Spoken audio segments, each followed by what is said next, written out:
Hey everyone, Tom here, and today we're going to go through how to inspect and clean the strainer assembly for our D14MZ3000. So first we're going to need to locate our strainer assembly and remove it from our concentrate. As always, whenever dealing with chemicals, you want to make sure that you have the proper PPE on for any of the chemicals or nutrients you're going to be working with. Now that we've located and removed our strainer assembly from our concentrate, we can go ahead and inspect and clean. To do that, locate the bottom weighted end of your strainer assembly. Once you've located the bottom weighted end, go ahead and unscrew the weighted end of your strainer. Next, locate the duckbill seal inside your strainer and remove by tapping down.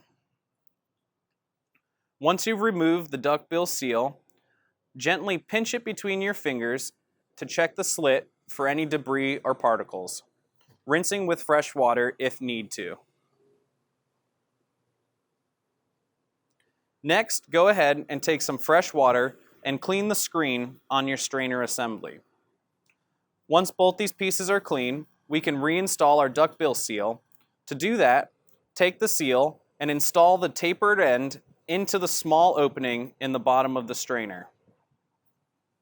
Next, reinsert or re-tighten down the weighted end by hand tightening it on to the bottom of the strainer. At this time, we can go ahead and cut fresh tips for the connection points between our strainer and our check valve assembly. To do that, we're going to simply loosen the nut and pull the ferrule and the hose off of the strainer together.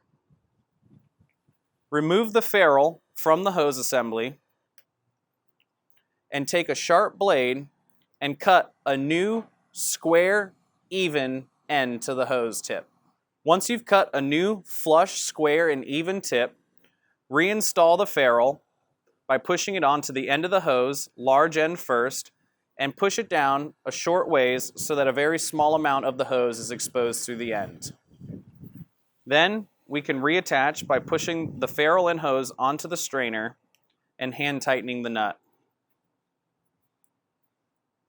You can now reinsert your strainer assembly into your concentrate.